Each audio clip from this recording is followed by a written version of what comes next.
Prime Minister announcing that there will be the Indian Prime Minister a lockdown. giving just 4 hours notice until the lockdown came into effect overnight. All air and train travel are to be cancelled. The mass exodus that we are seeing from India's big cities, the results will be much worse than what happened in Italy. Hello, I'm Richard Gizbert, and you're watching The Listening Post. Here are some of the coronavirus stories, the media angles that we're tracking from home this week. India and the pandemic. Much of the coverage is defined by politics and driven by religion. Reporters must choose their words carefully. Europe remains under lockdown, and EU countries are in a standoff with big tech over how to use data to track the outbreak. 3 photographers from 3 countries, and the still images they are capturing to tell the COVID-19 story. And finally, past self meet present self. Let's talk about the coronavirus. Do you want the good news or the bad news? India is now 1 month into the world's biggest lockdown. Just hours before it was announced, Prime Minister Narendra Modi met with media owners and editors. He told them he wanted them to, quote, serve as a link between the government and people to produce positive news stories. Simple request or tacit warning. In 5 years of working under Modi's BJP government, many media outlets have already been brought to heel. The coronavirus has also turbocharged a toxic, pre-existing condition in the Indian news media, rampant Islamophobia on the airwaves. Some even accuse Muslims of creating the virus and then spreading it. As nonsensical as that narrative is, as unhelpful as it is, for the hundreds of millions of Indians tuning in, looking for actual news and information, it plays well with the BJP's nationalist base. Our starting point this week is the capital, New Delhi. All of India will be shut from today, a total lockdown. India's is the world's biggest lockdown. With more than 1.3 billion affected, no other country comes close. And nowhere has the virus generated such a mass movement of humanity. Millions of migrant workers trapped in cities far from home. Countless numbers of homeless with nowhere to isolate. And 250 million Indians already living below the poverty line. March 24th in New Delhi, Prime Minister Narendra Modi issues the lockdown order.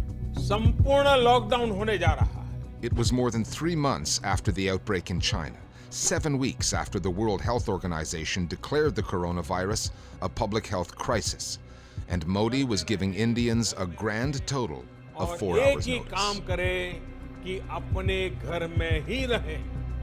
There are 2 particular emergencies that India is dealing with at the moment. The disease spreading and its management, and the poorest of poor who work in the informal sector economic situation is in dire straits, and there's risk of mass starvation. The government has been saying that they are doing a stellar job and are prepared to meet both emergencies, and the reality on the ground doesn't quite match up. Early on in the lockdown, I was staggered by the fact that big corporate media, television channels in particular, Dr. Madan, my first question is to you. How bad is it right now? Were not going out of their studios to tell the story. Most of the programming was focused on talking heads, on doctors and academics and economists, often being recirculated across television studios. We need to avoid panic as of now. The people who were hardest hit by this lockdown were the poorest Indian citizens who were not getting a voice in this story. And it's heartbreaking to see little children, women walking like this hundreds of kilometers. So my focus became to just simply be out there and bring home the story of people who did not have a voice to tell their own stories. Just hours before imposing the lockdown, Prime Minister Modi met with the news media. Not with reporters. He hasn't granted them a press conference in 5 years. Modi met with their bosses, the owners of media outlets, the senior editors. You won't hear a word that Modi said. The video the government released was silent. He reportedly said that he wanted to see positive news coverage and that the Indian mass media should be the link between his government and the people. Well, I don't think it's the media's job to act as a link between the people and the government, but rather to inform people and question government. Prime Minister Modi there interacting with a bunch of media professionals. Any interaction with PM Modi, considering how rare they are, especially at a time like this, should be an opportunity to ask tough questions. This was March 24th. There were a lot of issues to talk about. A question about migrant workers, for instance, would have been useful at that point. The TV editors who were invited to this video conference, they did not ask a single question. It was some kind of spectacle that, as Mr. Modi is known to do. He just wanted to disarm those critics by saying that he's conducting video conferences with the editors. And if you go to those news channels, you will find 99.99% there is absolutely no criticism of Mr. Modi's politics or policies. Rather, I would call them maybe an extension of the propaganda machine of the government. That is what most of the Indian media space has become since Narendra Modi's BJP came to power in 2014.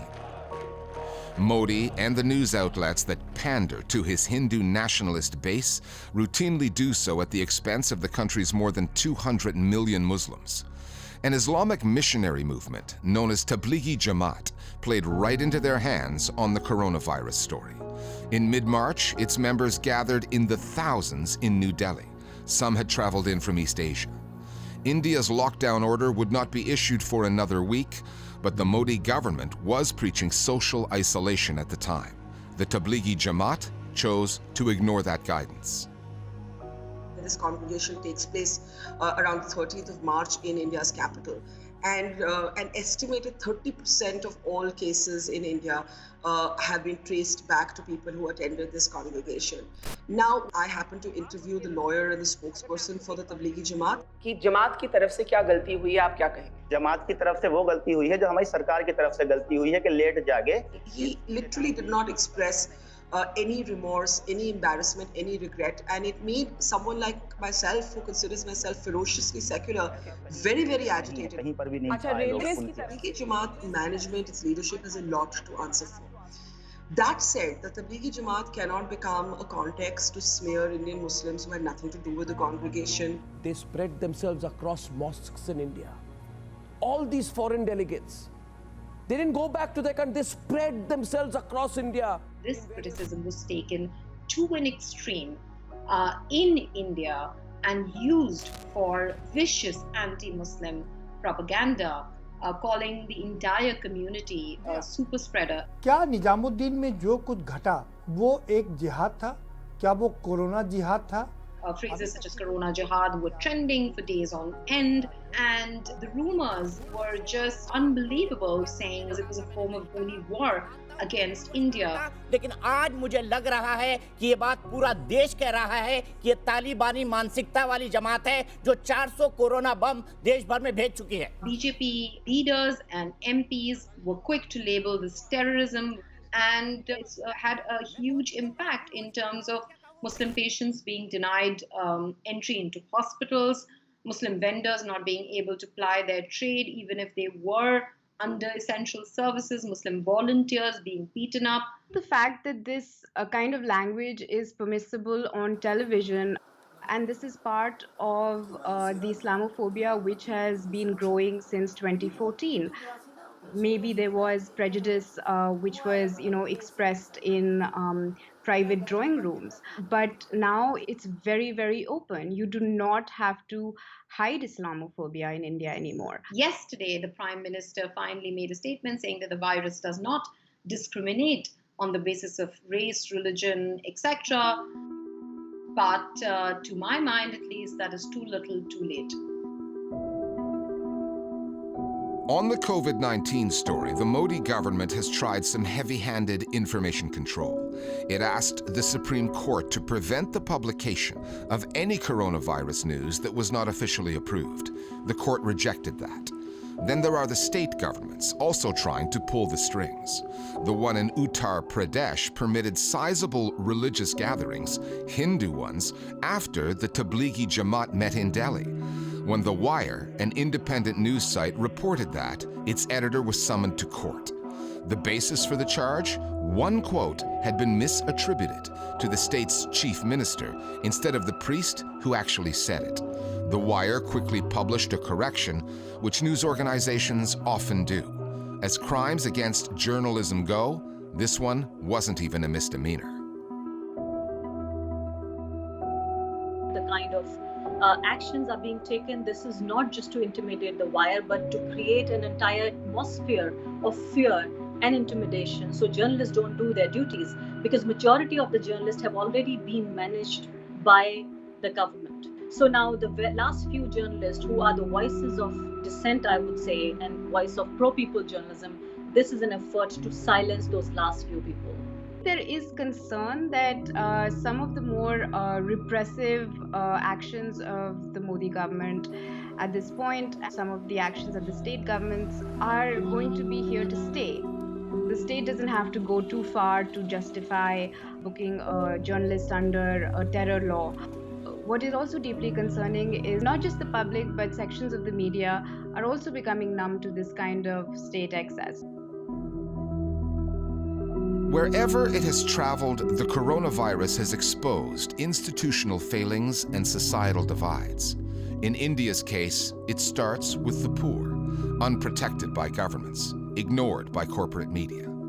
The treatment of Muslims has been a gradual slide from discrimination to flat-out demonization, again led by politicians, reinforced on the airwaves. Sometimes it takes a big news event to remind a country of what it has become, what it really is. And news events don't come any bigger than COVID-19.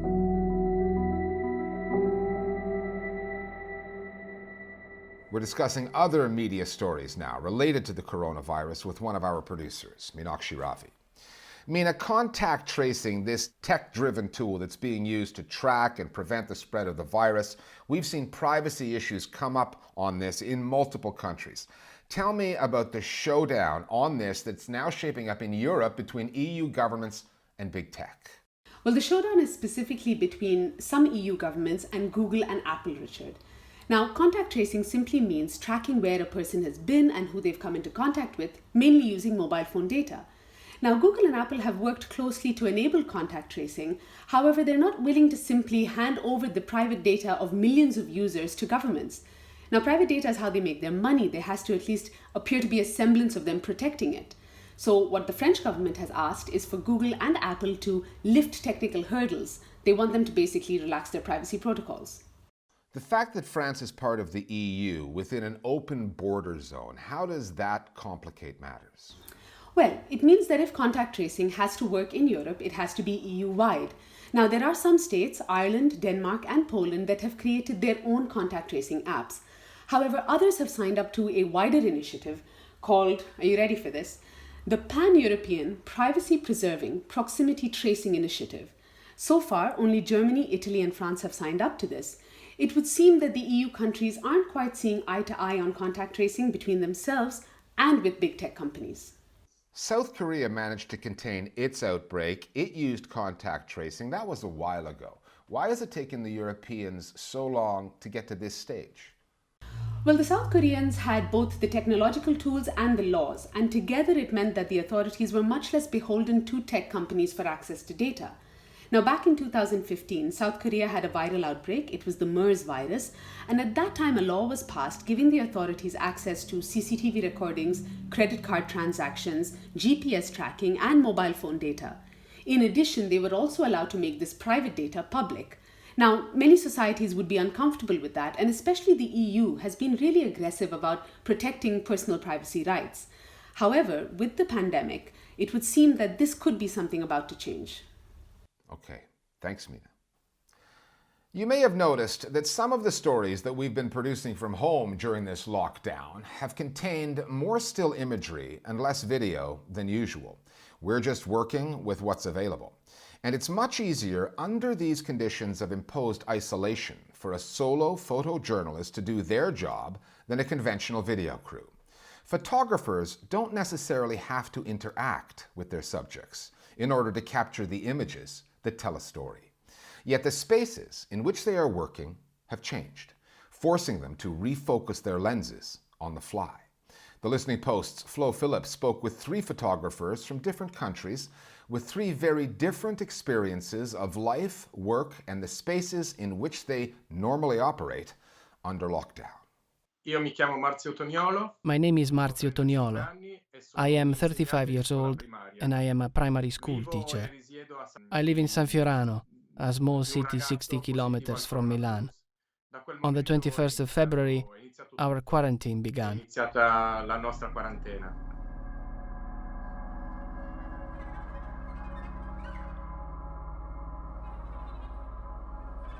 Marzio, you're a teacher, not a professional photographer. Why did you feel the need to pick up your camera and capture this experience? During the first 2 weeks, no journalists were allowed in the area where I live, so they couldn't show the world what was going on here. The empty streets, everyone wearing masks.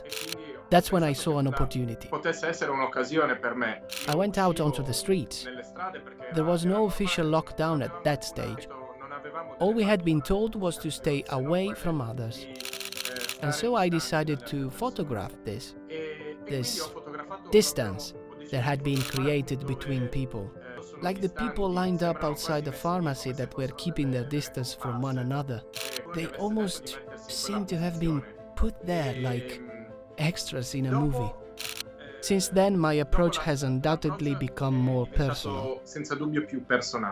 It's not just more personal, Marzio. You've chosen to show the world a very intimate portrait of your family life. Why did you decide to document such private moments? I wanted to focus on the normality of it all. What was going on at home day in, day out. Not just me, but my wife, my daughter, and my elderly grandparents. So many images come to my mind, mostly of my wife with my daughter. I like the idea of pausing to look at a single image because it's not just a snapshot. It doesn't capture that second, but so much more of what was going on in that moment. Then there are my grandparents. My grandfather has senile dementia, so there is a problem within a problem. And this created a very particular dynamic which I wanted to photograph. So I think everyone can identify in some way with my family's situation. Millions of people are now in some form of lockdown all over the world. Do you see your photos as some sort of shared experience? Yes, absolutely. Those who hadn't yet experienced the lockdown and were preparing for it found my pictures reassuring because they weren't all scenes of panic or sadness or anxiety. Many of them showed things as absolutely normal and positive. I think photography has helped many people, still helping people right now. In the end, there is a bond that unites us in all this. And this thing is very, very beautiful. It's like being part of one huge community. My name is Phil Penman. I'm a photographer based in New York City. I've been here for about 20 years now, originally from the United Kingdom. Primarily a news photographer and street photographer. And we've been in lockdown here for about 3 to 4 weeks now.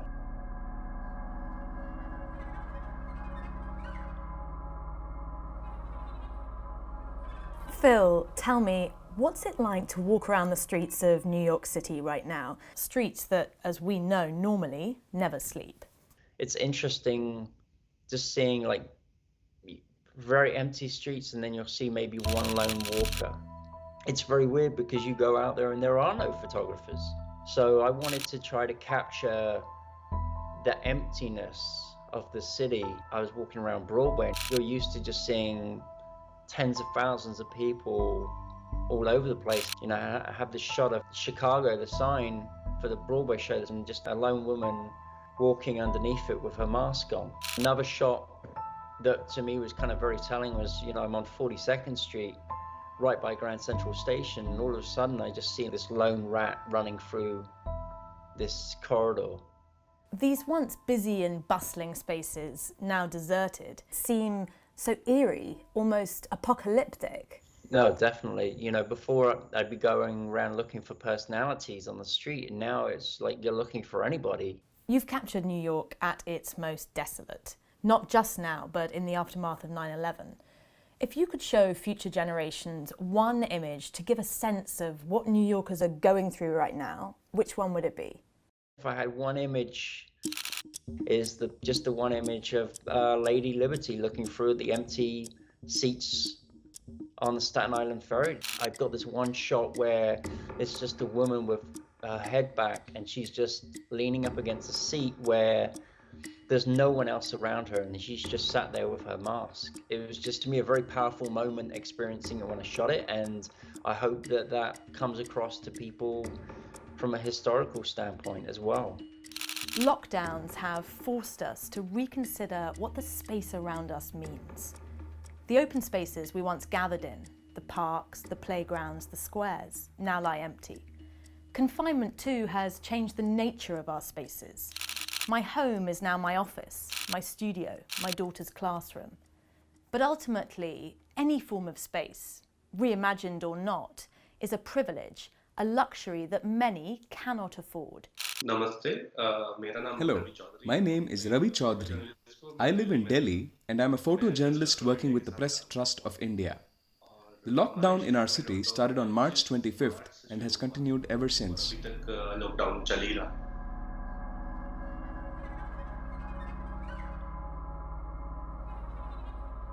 Ravi, hi. We've seen the images capturing quarantine around the world. Cramped apartments, empty streets. But in India, that's not the whole story. What is it about Indian society that makes it so hard for people to abide by the lockdown? When the lockdown was first announced, there was a brief period of chaos. Daily wage earners and workers live in very crowded dwellings with barely any space to stretch their legs. If one of them contracts the coronavirus, it's inevitable others will get infected too because they cannot quarantine themselves. Affording more space is beyond their means, so they believed it was better to return to their native villages. I saw people leaving in their thousands. There were endless streams of them walking down the road. We have heard of such scenes at the time of India's partition. Millions of people had migrated in a similar fashion, leaving behind their homes and villages. 70 years later, we are seeing similar scenes of mass migration, only this time triggered by an epidemic. And there's such a powerful theme here. At a time when the government is ordering people to stay in their homes, for the people in your photographs, home has never seemed further away. There's a photo with Home Sweet Home written on a billboard, an advert on the highway for a housing company that builds high-rise apartment blocks. That message in large letters, Home Sweet Home, contrasted sharply with the reality of the desperate laborers in the foreground heading back to their homes hundreds of kilometers away, not sure whether they would make it. Capturing these scenes must have had an impact on you. Which one of your images do you think best encapsulates this experience and would stand the test of time? I followed this little girl who was carrying a large bag on her head after spotting her in the crowd, and I asked her where she was headed. Her village was about 400 kilometers away, and I thought to myself, how is this little girl with such a heavy burden going to make it all the way back to her village? If you look closely at the photo, you can see the pain in her eyes. Sometimes all you need is one single photo to understand the whole story. Finally, a lot of our news feeds are getting clogged up these days by various celebrities putting out videos. One gets the feeling they miss the attention. They're not to be mistaken, though, for an essential service. But some lesser-known artists, thespians, filmmakers, musicians have been producing some noteworthy material. Julinho Lowkey, for instance, a Canadian actor and screenwriter. She plays two roles in the video you're about to see. Her past self from just 4 months ago and her current self, providing her past self with an update of what's to come, how her world is about to change. 2.8 million views and counting. But what we could use right now is a sequel. her current self getting the lowdown from her future self of what's still to come. That would be news the world could use. We'll see you next time here at The Listening Post. Oh, whoa. Who are you? I'm Julie from 4 Months in the Future. Actually? Are you here to tell me what's going to happen? Yeah. Yeah, I mean, because of the butterfly effect, I can only really give you some loose details, but we'll go through the basics, yeah. Okay, cool. So, do you want the good news or the bad news?